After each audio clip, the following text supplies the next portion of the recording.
नमस्कार प्रिय मित्रों, एक बार फिर आपका स्वागत है हमारे YouTube चैनल में। प्रिय मित्रों, एक नया वीडियो और नई जानकारी लेके आज का वीडियो बड़ा मोटिवेशनल है, बड़ा प्रेरणादायक है और बड़ा शिक्षाप्रद है। दर्शकों, आज के इस वीडियो में हम आपको बताएंगे ऐसी 10 पवित्र पक्षी।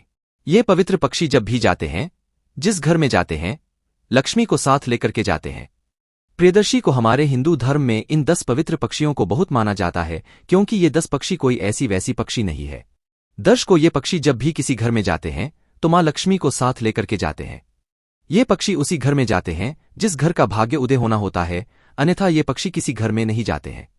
प्रियदर्शी को यदि आपके घर में भी इन 10 पक्षियों में से कोई एक पक्षी भी अगर आपके घर आ जाए तो प्रियदर्शी को आप मालामाल हो जाएंगे। दुनिया की ऐसी कोई ताकत नहीं है जो आपको करोड़पति बनने से रोक ले। प्रिय दर्शकों, इस बात को हमने स्वयं आजमा करके देखा है, क्योंकि ये 10 पक्षी उसी घर में जाते हैं जिस घर का भाग्य उदय होना होता है। प्रियदर्शी को हिंदू धर्म में संपूर्ण पशु पक्षी और वृक्षों को मानव अस्तित्व की रक्षा के लिए महत्वपूर्ण घटक माना जाता है। प्रिय दोस्तों, इनमें से भी कुछ वृक्ष और पशु पक्षी ऐसे हैं जिनके नहीं होने से मानव का अस्तित्व संकट में पड़ सकता है। इनके अलावा हिंदू धर्म में हमारे प्राचीन ऋषि मुनियों ने कौन से पक्षी में क्या रहस्य छुपा हुआ है, और इन पावन पवित्र 10 पक्षियों का हमें सम्मान करना चाहिए, इनकी रक्षा करनी चाहिए। प्रिय दोस्तों, इससे पहले जो लोग हमसे नए जुड़े हैं, बोलो हमारे चैनल को सब्सक्राइब करें, बेल आइकन ऑन करें, अच्छे कमेंट किया करें ताकि हर आने वाले वीडियो का नोटिफिकेशन सब शुरू करते हैं। प्रिय को आज का यह प्यारा सा प्रसंग और बताते हैं आपको कि ये 10 पक्षी ऐसे कौन से पक्षी हैं जो बहुत ही शुभ होते हैं, और जब भी किसी घर में आते हैं तो खुशियां ही खुशियां लेकर के आते हैं। प्रियदर्शी को सबसे पहला पक्षी हंस के बारे में कहा जाता है कि जब कोई व्यक्ति सिद्ध हो जाता है तो उसे कहते हैं कि इसने हंस पद प्राप्त कर लिया है, और जब कोई समाधिस्थ हो जाता है तो कहते हैं कि परमेहंस हो गया है। परमेहंस सबसे बड़ा पद माना गया है। प्रिय दर्शकों, सभी पक्षियों में हंस एक ऐसा पक्षी है जहां देव आत्माएं आश्चर्य लेती हैं। प्रिय दोस्तों, शास्त्रों में ऐसा कहा गया है कि हंस उन आत्माओं का ठिकाना है जिन्होंने अपने जीवन में पुण्य कर्म किए हैं और उन्होंने यम नियम का पालन किया है। कुछ काल तक हंस योनि में रहकर आत्मा अच्छे समय का इंतजार कर पुनः मनुष्य योनि में लौट आती है, या फिर वे देवलोक में चली जाती हैं। प्रियदर्शी को शास्त्रों की माने तो हंस पक्षी प्यार और पवित्रता का प्रतीक होता है। प्रियदर्शी को ये पक्षी बहुत ही विवेकी पक्षी माना गया है। प्रियदर्शी को आध्यात्मिक दृष्टि से मनुष्य के निश्वास में ह और श्वास में से ध्वनि सुनाई पड़ती है। मनुष्य का जीवन क्रम ही हंस है, क्योंकि इसमें ज्ञान का अर्जन संभव है। आथ हंस ज्ञान, विवेक, कला की देवी सरस्वती का वाहन है, और ये पक्षी अपना ज्यादातर समय मानसरोवर में रहकर ही बिताता है, या फिर किसी एकांत झील में या फिर किसी समुद्र में रहकर अपना जीवन व्यतीत करता है। दर्शकों, यह पक्षी दाम्पत्य जीवन के लिए एक आदर्श है।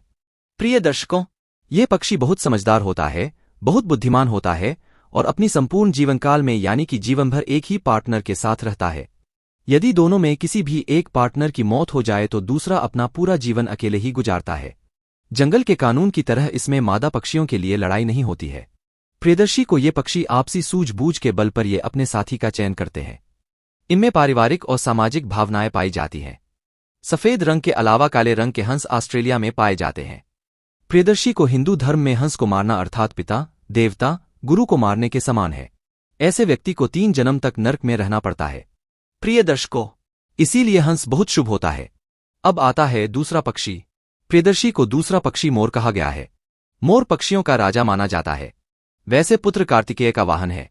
भगवान कृष्ण के मुकुट में लगा मोर पंख इसी पक्षी के महत्व को दर्शाता है। यह भारत का राष्ट्रीय पक्षी भी है। प्रिय दर्शकों, मोर की 2 प्रजातियां होती है। नीला भारतीय मोर, जिसे वो क्रिकेटर्स भी कहा जाता है, जो भारत और श्रीलंका भूतपूर्व सिलोन में पाया जाता है। हरा या जावा का मोर, जिसे पैट म्यूटिक्स कहा जाता है, जो म्यांमार भूतपूर्व ब्रह्मा से जावा तक पाया जाता है।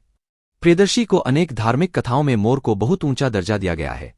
हिंदू धर्म में मोर को मारना या खाना महापाप समझा जाता है। मोर की उम्र 25 से 30 वर्ष की होती है, इसीलिए मोर बहुत शुभ होता है। प्रियदर्शी को अब आता है पक्षी नंबर 3। तीसरे नंबर में कौवा कहा गया है। कौवे को अतिथि आगमन का सूचक और पितरों का आश्रम स्थल माना जाता है। कौवा लगभग 20 इंच लंबा गहरे काले रंग का पक्षी है, जिसके नर और मादा एक ही जैसे होते हैं। प्रिय दर्शकों, शास्त्रों में ऐसा कहा जाता है कि जिस किसी दिन कवि की मृत्यु हो जाती है, उस दिन उसका कोई साथी भोजन नहीं करता है, उसका शोक मनाते हैं, और यह भी कहा जाता है कि वह अकेले में भी भोजन कभी नहीं खाता।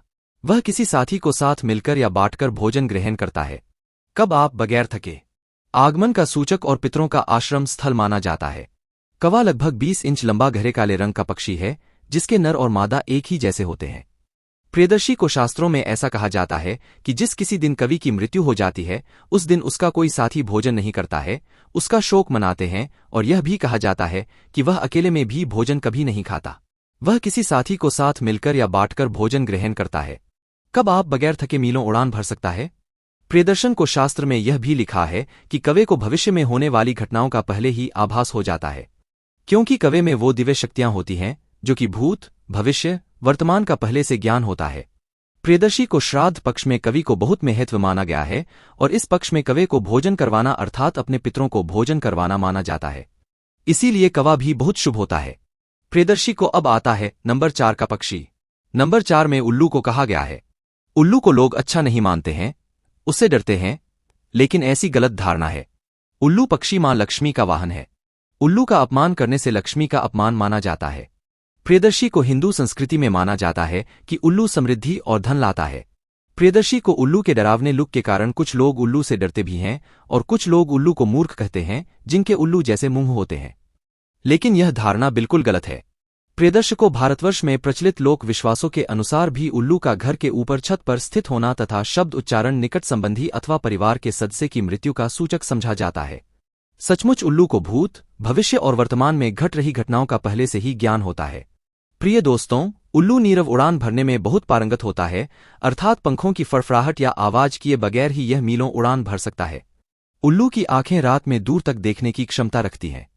यह प्राणी दिन में सोता है और रात में जागता है। प्रिय दोस्तों, उल्लू की श्रवण शक्ति भी तीव्र होती है और यह भी कहा जाता है कि उल्लू ऊपर उड़ान भरते वक्त नीचे चूहे की आवाज तक सुन लेता है। उल्लू की सिर घुमाने की योग्यता भी अद्वितीय है, क्योंकि वे लगभग 170 अंश तक अपना सिर घुमा सकता है, अर्थात अपना सिर घुमाकर अपने पीछे को देख सकता है, ठीक पीछे को देख सकता है, ब्रीडर को। शास्त्रों की माने तो लिंग पुराण में नारद मुनि को मानसरोवर वासी उल्लू के संगीत शिक्षा ग्रहण करने के लिए उपदेश दिया गया था।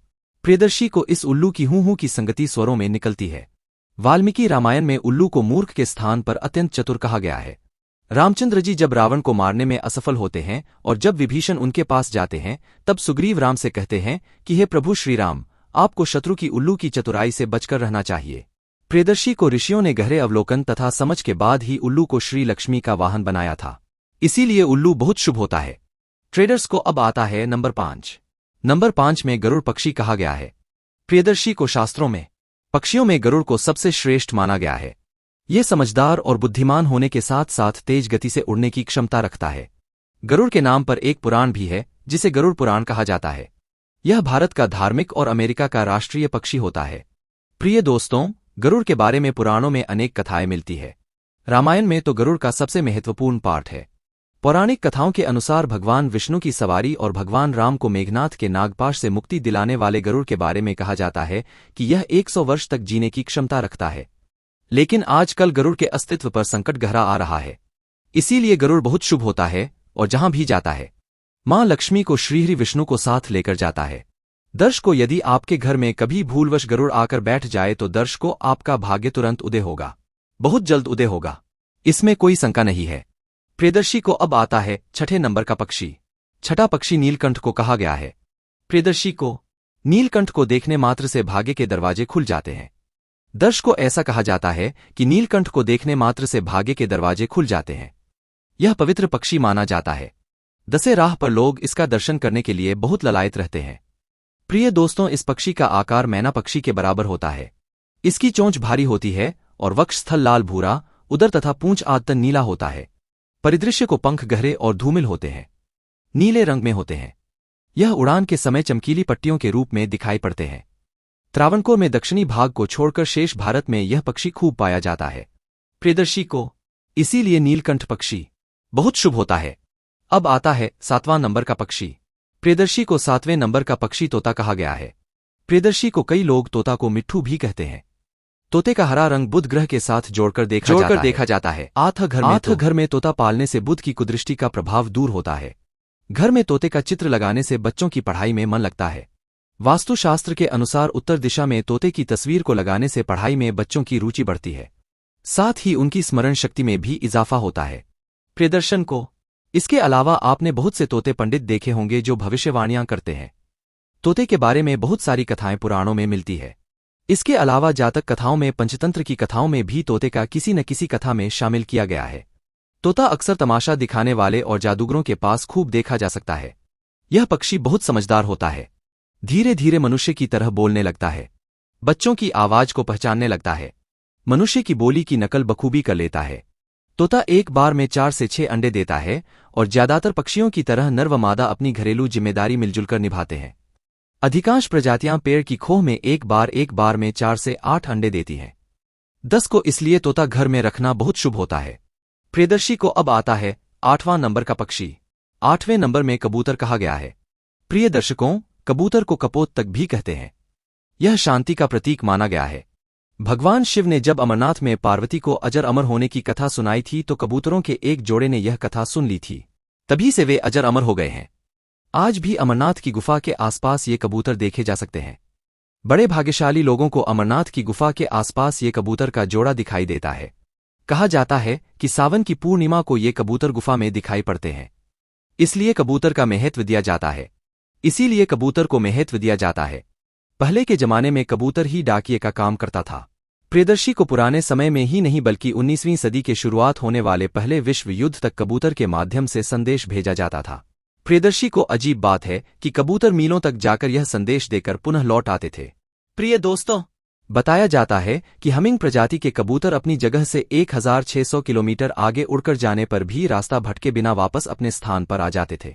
प्रिय दर्शकों, कबूतर की उड़ने की रफ्तार की क्षमता 60 किलोमीटर प्रति घंटा होती है, जो कि संदेश एक जगह से दूसरी जगह पहुंचाने के लिए पर्याप्त थी।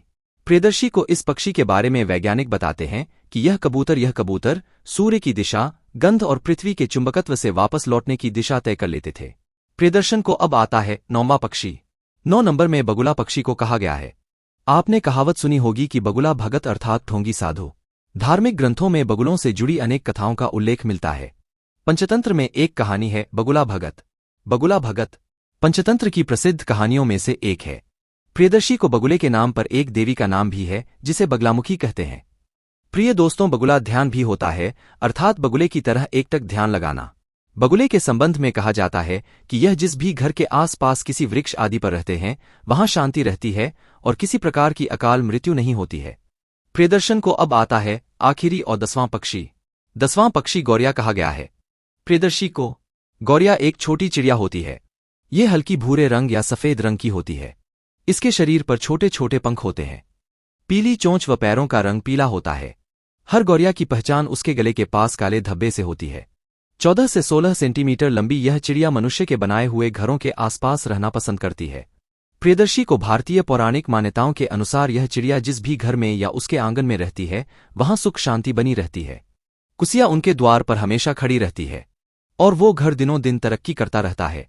इसके अलावा भी हिंदू धर्म में ऐसे और भी पक्षी हैं जिनका धार्मिक और आध्यात्मिक महत्व माना गया है।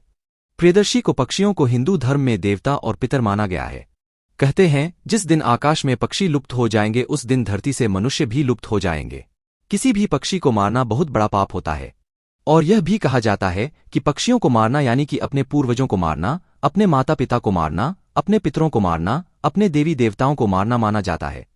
प्रियदर्शी को ग्रंथों में लिखा गया है और कहा गया है कि जो लोग पक्षियों को मारते हैं वो लोग सदा सदा के लिए गरीब बनकर रह जाते हैं। उन लोगों का भाग्य कभी उदय नहीं होता। उनके घर के देवी देवता हमेशा उन लोगों से रुष्ट होते हैं। इसीलिए कभी भी किसी पक्षी को नहीं मारना चाहिए। प्रियदर्शी को ये 10 शुभ और पवित्र पक्षी जो जिस घर में जाते हैं उस घर का भाग्य उदय हो जाता है, उस घर की दिनचर्या बदल जाती है। दर्शकों, हम आशा करते हैं कि आज की ये वीडियो आप लोगों को बेहद पसंद आई होगी और इस जानकारी से आप ढेर सारे लाभ उठाएंगे। मिलते हैं दोस्तों आने वाले नेक्स्ट वीडियो में, तब तक अपना ख्याल रखें। जी नमस्कार, धन्यवाद।